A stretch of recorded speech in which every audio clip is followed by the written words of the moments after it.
MPC BiPC ఇంటర్లో ఏ group అయినా సరే best degree course India's first industry integrated AIDP degree. Call now.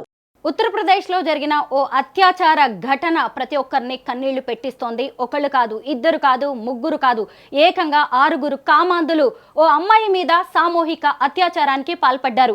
అంతేకాదు, వాళ్ళు చేస్తున్న రాక్షస కాండను వీడియోస్గా తీసి సోషల్ మీడియాలో వైరల్ చేశారు. పోలీసులు అందులో ఒక ముగ్గురిని అరెస్ట్ చేయడం అనేది జరిగింది. ప్రస్తుతం నాతో పాటు జూమ్ కాల్లో రెడీగా ఉన్నారు తెలంగాణ విద్యా commission adviser, social activist Venkatareddy గారు. వారితో మాట్లాడదాం.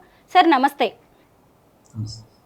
చిత్రకూట్లో జరిగిన ఘటనని మీరు కూడా చూసి ఉంటారు సార్. ఆ వీడియోస్ ఇప్పుడు సోషల్ మీడియాలో వైరల్గా మారిపోయాయి. అమ్మాయి ఫేస్ను చూపిస్తున్నారు. వాళ్ళు చేసిన అరాచకాన్ని కూడా వీడియోస్గా చేసి వాళ్ళు బయటకి వైరల్ చేయడం అనేది జరిగింది.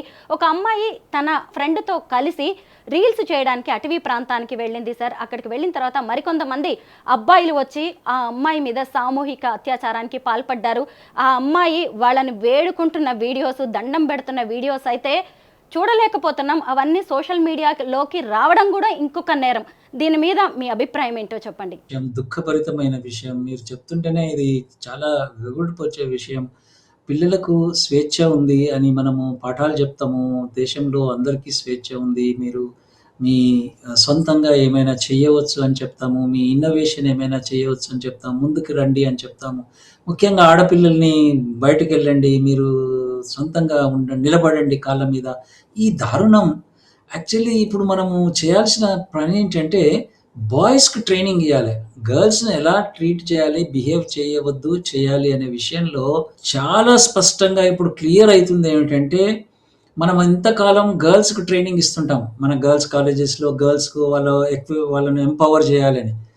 ఇది ఇక చాలు అని మన ఆడపిల్లలు కూడా తెలంగాణలో కొంతమంది ఇక చాలు, మీరు మాకు చెప్పింది బాయ్స్‌కి చెప్పండి అని అంటున్నారు. గ్రామాన వీళ్ళున్నారు ఇట్లా. అటువంటి అమ్మాయిని అదొక ఎత్తైతే అత్యాచారం చేయడం అనే ఒక మానసిక పరిస్థితి ఏమిటి ఈ యువత, ఈ బాయ్స్‌ది అనేది కూడా మనం ఆలోచించాల్సిన అవసరం ఉంది. అండ్ ఇంకా దానికి మీదుగా ఈ సోషల్ మీడియా కంపెనీస్ ఏం చేస్తున్నాయి? వాళ్ళ పనేంటి? వాళ్ళ మీద చట్టరీత్యా మొన్న ప్రధానమంత్రిది ఒక చిన్న మెసేజ్ మిస్ అయింది. 2 మినిట్స్ ఏదో మిస్ అయితేనే వాడిని పిలిపించారు మేటాను. పిలిపించి వానికి కోర్ట్ నుంచి ఏం సంగతిరా అంటే వాడు సడన్‌గా మళ్ళీ రివైవ్ చేశాడు. అంటే వీళ్ళు ఎక్కడికి పోవాలి? వాళ్ళకొక నియంత్రణ ఏంటి? ఇష్టం వచ్చిన రీల్స్‌ను, ఇష్టం వచ్చిన వీడియోస్‌ను అలా అప్‌లోడ్ చేస్తున్నప్పుడు ఒక పద్ధతి లేకుండా ఎలా అనేది చాలా ఆందోళన కలిగించే విషయం. అండ్ ఇటువంటి అమ్మాయిలు కాలేజెస్‌లో ఇంకొకటి రూప గారు, ఈ డేటా అంతా ఇప్పుడు ఏం చెప్తుందంటే కాలేజెస్‌లో ఎక్కువ మంది గర్ల్స్ ఉన్నారు బాయ్స్ కన్నా. ఇంతకుముందు ఆ డేటా లేదు. ఇంతకుముందు గర్ల్స్ బడికి పోతలేరని మనం చాలా ప్రోగ్రామ్‌లు చేసినాం. పాటలు పాడినాం, ఆటలు ఆడినాం. ఆడపిల్ల చదువు, ఇల్లాలి, వెలుగు అన్నీ ఆడినాం. కానీ ఇప్పుడున్న డేటా ప్రకారంగా ఎక్కువ మంది గర్ల్స్ స్కూల్‌లో ఉన్నారు. Retained girls retaining highest in the country, highest in the Telangana also. And ఇటువంటి పరిస్థితి, ఇటువంటి దారుణాలు జరిగితే అమ్మాయిలకు ఎటువంటి భరోసా ఇస్తున్నాం మనం సమాజం అనేది మనం ఆలోచించాల్సిన అవసరం ఉంది. అండ్ బాయ్స్‌కి ట్రైనింగ్ ఇవ్వాలి. ఐ థింక్ మీ ద్వారా నేను చెప్పేది ఏంటంటే ఎంటైర్ కంట్రీలో ఉన్న యుక్త వయసులో ఉన్న బాలలకు ఇంట్లో కూడా 5 కన్నా లేట్ వస్తే అమ్మాయిని అడగొద్దు. ఎక్కడ పోయిండు వీడు, 6 దానికి ఎందుకు ఇంటికి రాలేదని. ఇటువంటి అంటే 6 పిల్లలు కూడా ఏదో ఒక కుటుంబంలో, మధ్య తరగతి ఏదో కుటుంబంలో ఉండుంటారు. ఏం చేస్తున్నారు వాళ్ళు 6 తర్వాత అనేది యాక్చువల్లీ రివర్స్ చేయాలి మన డిబేట్ అంతా. అండ్ బాయ్స్ మీద మనం చాలా కాన్సంట్రేట్ చేయాలి. వాళ్ళ లైఫ్స్ కూడా వేస్ట్ కదా. వాళ్ళ లైఫ్స్ కూడా మీరన్నది కూడా కరెక్టే. ఆ విద్యార్థినియే కాదు, వీళ్ళు కూడా బిలో 20 ఇయర్స్ ఉన్నట్టుగా కనిపిస్తుంది. అందరూ చిన్నవాళ్లే. అసలు ఈ సోషల్ మీడియా అనేది కూడా ఎంత ఎఫెక్ట్ చూపిస్తుందో మనం ఇక్కడ మాట్లాడుకోవాల్సిన అవసరం ఉంది. వాళ్ళు చేసిందే దారుణ రాక్షస కాండ. దాన్ని వీడియోలు తీయడం, సోషల్ మీడియాలో పెట్టడం. ఈ సోషల్ మీడియా ఇన్ఫ్లుయెన్సర్స్ ఆ అమ్మాయి మొహాన్ని కూడా బ్లర్ చేయకుండా ఆ వీడియోస్ని యాజ్ ఇట్ ఈస్గా వాడుతున్నారు సార్. ఇప్పుడు ఆ అమ్మాయి జీవితంలో అసలు ఇక మర్చిపోలేని ఘోరం అనేది జరిగింది. అలాంటిది ఇప్పుడు ఈ వీడియోస్ బయటకు వచ్చిన తర్వాత ఆ తల్లిదండ్రులు ఏమైపోవాలి, ఆ పిల్లలు ఏమైపోవాలి, ఇంకా మిగతా ఆడపిల్లలు ఇవన్నీ చూసి తెలుసుకోవాల్సిన విషయాలు ఏంటి? చాలా మొదలైతే ధైర్యంగా ఉండాలి ఫస్ట్ థింగ్. అంటే ఇటువంటి సంఘటనలకు ఏదో నీరస పడిపోవడం కాదు, ఫైట్ బ్యాక్ చేయాల్సిన అవసరం ఉంది. అండ్ సమాజంలో ఉన్న గర్ల్స్ ఇప్పుడు చాలా ఫైట్ చేస్తున్నారు.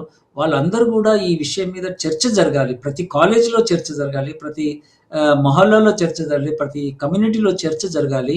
అండ్ బాయ్స్‌ను అండ్ అన్నిటికి మనకు కనిపిస్తూనే ఉంది. బాయ్స్ ఆర్ ద రెస్పాన్సిబుల్ అనేది. కాబట్టి వాళ్ళకు ప్రతి చిన్నప్పటి నుంచి కూడా మనం ట్రైనింగ్ ఇవ్వాల్సిన అవసరం ఉంది. వాళ్ళను కాలేజెస్‌లో, స్కూల్స్‌లో అండ్ వాళ్ళ జీవితాలు గూడా ఇప్పుడు మీరన్నట్టుగా ఈ 6 పిల్లల జీవితాలు గూడా కథమే. ఇప్పుడు వాళ్ళు జైలుకి పోతారు. వాళ్ళు ఇంక పోక్సో యాక్ట్ కింద పోతారు. అన్నీ అయిపోతది. కాబట్టి ఫ్యామిలీస్‌గా, సొసైటీగా అండ్ చట్టరీత్యా గూడా వాళ్ళందరినీ గూడా మనము ఓరియంట్ చేయాలి. ఇప్పుడున్న కాలంలో 2 ప్రపంచాల్లో జీవిస్తున్నారు పిల్లలు. ఒకటి వర్చువల్, ఒకటి నిజము. ఈ వర్చువల్ ప్రపంచం ఎవరికీ అర్థం కావడం లేదు. కాబట్టి ఈ వర్చువల్ కంపెనీస్ ఈ ఈ డబ్బు చేసుకుంటున్న కోట్లాది రూపాయలు డబ్బు చేసుకునే కంపెనీల యొక్క బాధ్యతను గుర్తెరిగించాలి మనమందరం. అండ్ చట్టాలు పకడ్బందీగా తేవాలి. వాటిని నియంత్రించాలి. కాబట్టి వాటి విషయంలో చాలా జాగ్రత్తలు వహించాల్సిన అవసరం. ఎందుకంటే యూత్ దాదాపుగా 30, 40 కోట్ల మంది యూత్ అవి వాడుతున్నారు ఈ దేశంలో. మన దేశంలో అవి వాడుతున్నారు. వాడమని చెప్పాము మనము. స్కూల్‌లో చెప్పాము. వాడమని మనమే కొనిచ్చాం ఫోన్‌లు. కానీ వాటిలో జరుగుతున్న ఇబ్బందులను మనం తప్పకుండా రెగ్యులేట్ చేయాల్సిన అవసరం ఎంతైనా ఉంది. ఆడపిల్లలు ముఖ్యంగా జాగ్రత్తలు కూడా వహించాలి. డెఫినిట్‌గా సెల్ఫ్ డిఫెన్స్ ఉండాలి. జాగ్రత్తలుండాలి. పోయిన ప్రదేశాల్లో ఎలా ఉంది అని. ఎందుకంటే సొసైటీ బాలేదు. ఇది చాలా విచిత్రం ఏంటంటే మంచి సొసైటీ గాని దాన్ని మనం ఇప్పుడు ఆడపిల్లలు జాగ్రత్తగా ఉండాలంటున్నాం. Actually that is very tricky thing. ఎందుకు మన సొసైటీ బాగుండదు? ఒక ఊర్లో ఒక ఆడపిల్ల అడిగింది, "లైట్లు లేవు మీరు జాగ్రత్తగా పోవాలి" అన్నారు. అంటే "లైట్లు పెట్టు సార్" అన్నది ఆ అమ్మాయి. అరే మీరు లైట్లు పెట్టకుండా నన్నెందుకు సో సొసైటీ ట్రైన్డ్ లేని సొసైటీ ఇది. ఒక దృక్పథం, మంచి దృక్పథం ఎందుకు మనం రిస్ట్రిక్ట్ చేయాలి అనేది మనం అందరం ఆలోచించాలి. బట్ స్టిల్ సొసైటీ బాగలేదు కాబట్టి జాగ్రత్తలు తీసుకోవాల్సిన అవసరం ఉన్నది. బాయ్స్‌తో పోయినా, గర్ల్స్‌తో ఉన్నా అందరూ కలిసిపోయినా ఇది చాలా దుర్మార్గమైన సమాజంలో ఉన్నాం. ఆ దుర్మార్గాన్ని మార్చడానికి మనమందరం ట్రై చేయాల్సిన అవసరం ఉంది. చిత్రకూట్ ఘటనలో మొత్తం 6 నిందితులు ఉంటే 3ని పోలీసులు అరెస్ట్ చేశారు. అందులో బోలా అనేవాడు తప్పించుకోవడానికి ప్రయత్నిస్తే పోలీసులు కాల్పులు చేయడం అనేది కూడా జరిగింది. అలాగే ఇంకో 2 కూడా సీన్ రీక్రియేషన్ కోసం ఆ స్పాట్కి తీసుకెళ్ళినప్పుడు పారిపోవడానికి ప్రయత్నిస్తే వాళ్ళ మీద కూడా పోలీసులు అలాగే జనం అటాక్ చేయడం అనేది జరిగింది. దేహశుద్ధి చేశారు. అయితే మన చదువుల గురించి మనం ఇక్కడ మాట్లాడుకోవాల్సిన అవసరం చాలా ఉంది. ఎంతకీ కెరీర్ ఓరియంటెడ్గా ఉద్యోగం, ఉపాధి కోసమే మన చదువులు ఉంటున్నాయి. అలా కాకుండా ఎథిక్స్, వాల్యూస్కి సంబంధించి కూడా ఎలాంటి మార్పులు చేయాల్సిన అవసరం ఉంది మన విద్యా వ్యవస్థలో? అబ్బా! చాలా పెద్ద ప్రశ్న అడిగారు మీరు.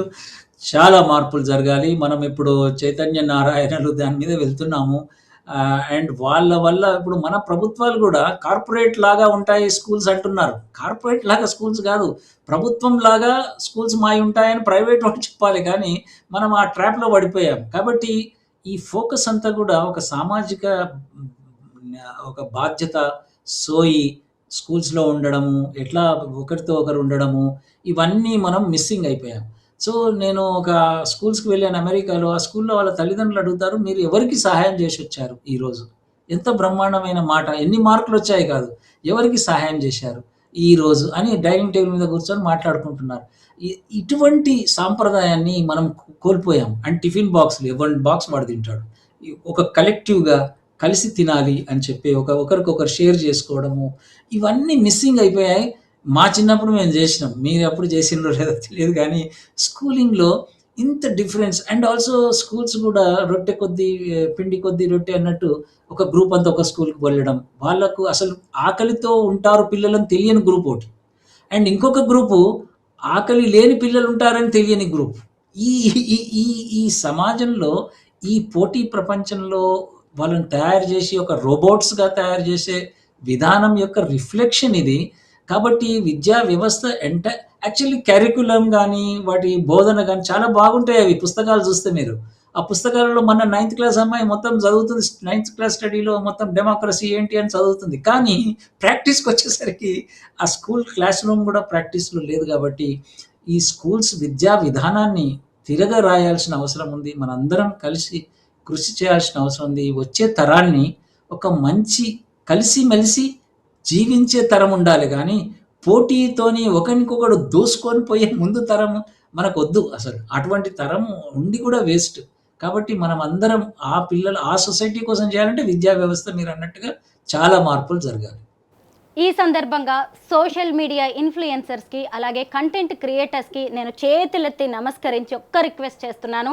ఈ సందర్భంగా అసలు ఈ ఘటనలో వాళ్ళు చేసింది తప్పు అని చెప్తూ చాలామంది ఇన్ఫ్లుయెన్సర్స్ ఆ అమ్మాయి వీడియోస్ని యాజ్ ఇట్ ఈస్గా వాడుతున్నారు. వాళ్ళు ఆ వీడియోస్ని రికార్డ్ చేయడమే తప్పు, వైరల్ చేయడం ఇంకో తప్పు.